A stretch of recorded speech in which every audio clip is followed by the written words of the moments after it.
跟住咧就講 sin、cosine、tangent 嘅圖像啦。咁同樣地咧，我哋由個 definition 開始啦。我哋度一隻角啦，首先由 x 嘅正嗰邊開始度啦，逆時針度。度咗角之後咧，拉條線出嚟。咁然之後咧，呢個係一個半徑係1嘅圓啦 ，unit circle 啦。條線同埋 unit circle 相交嘅地方咧，呢一點咧，佢嘅 x、y coordinate咧分別就對應住佢嘅 cosine 同埋sin value。咁所以咧，我哋話呢一點咧永遠喺個圓上面走嘅。而呢一點咧拉條線出嚟，呢隻角咧就係我哋講緊嗰隻角啦。咁睇下啦，如果 x 咧係由0增加到360嘅，即係表示佢喺度行一個圈的話咧，佢個 sin value 有咩改變啊？咁首先講下 sin 啊，咁要 sin 的話咧，就代表我哋咧由0開始呢度，一開始呢點咧度佢嘅 y coordinate 嚟度，咁今次 y coordinate 嚟係0嚟嘅，咁所以你由0開始，之後佢慢慢行上嚟嘅時候咧，去到90度嘅時候咧，佢會去到 y coordinate 最大嘅時候，咁即係1啦。咁就表示咧，佢慢慢行到上嚟1啦。然之後佢咧就開始下降。咁而且你知道咧，佢係180度嘅時候咧，會下降到0啦。跟住呢點繼續下降，最盡咧去到-1，咁係270嘅時候嘅。咁然之後咧，佢就會上翻去到0。咁呢條咧就叫做 sine curve。然之後咧，我哋睇埋 cosine curve 啦。cosine 咧，我哋話係講緊佢嘅 x coordinate， 即係呢條線嘅長度啦。一開始打橫嘅時候咧，x coordinate 係1嚟嘅，咁所以佢由1開始。然之後慢慢上嚟嘅時候咧，佢嘅 x coordinate 咧會慢慢下降嘅，去到呢度0啦。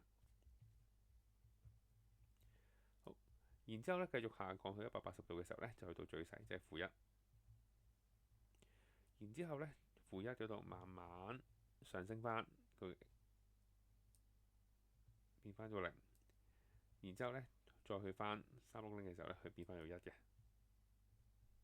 咁做個總結啦。咁 sine curve 咧，因為 S 字頭咧，咁佢 S 型嘅；cosine curve 咧，佢 C 字頭咧，所以係 C 型嘅。咁兩個都有特性嘅，咁就係咧佢兩個都係1同-1之間嘅。咁要記住咧，呢度我哋講緊一個循環，即係0至360度嘅時候嘅情況咧。呢啲咧其實可以無限咁循環落去㗎。例如呢個0至360咧，之後咧我哋繼續數落去嘅。跟住最後 tangent 啦，tangent 咧因為幅圖顯示唔到啊，咁我只能要話俾你啦。T 字頭，所以幅圖咧係 T 字形嘅。咁另外咧有幾樣特別啲嘅嘢嘅。第一樣嘢咧就係佢係180度循環一次嘅。咁正如我哋 solve equation，我哋揾第二個 root 嘅時候咧，我哋係就咁加180度俾佢。咁第二樣嘢咧就係我哋知道 tangent 咧有啲位我哋係揾唔到嘅，例如90度咧，我哋係 undefined 嘅。咁所以你會見到90度呢度啦，我哋用個虛線啦。第三樣嘢咧 tangent 咧係冇上下限嘅，咁所以咧你會發現條線咧係一直衝向上咧，然之後咧由下面升翻上嚟。跟住咧我哋就睇下例題啦。例題咧揾 maximum minimum，咁即係咧做翻我哋頭先諗嘅嘢，就係咧 sin 同 cosine 一定會係1同-1之間。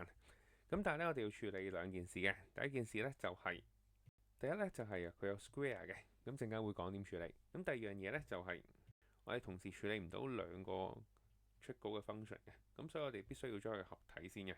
合體即係要化簡啦。咁首先轉咗角先，咁詳情可以睇翻之前嘅內容嘅。咁呢度咧可以轉做4個 sin square theta 加 cosine square theta。咁其次咧就係我哋咧要將佢合體啦。咁今次 sin 同 cosine 合體啦，咁所以咧4個入面分一個 sin square 出嚟，同個 cosine square 合體。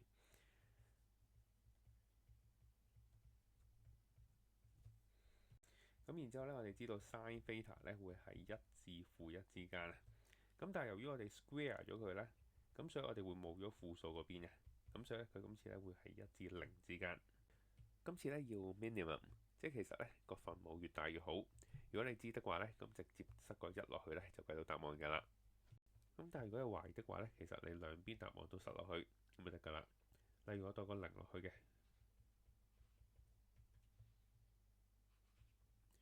咁另外又到個1落去嘅。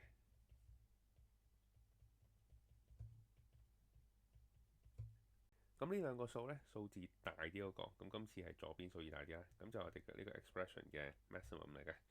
數字細啲嗰個咧就係個 minimum 嚟嘅。今次我哋揾 minimum咧，所以答案就係 A 啦。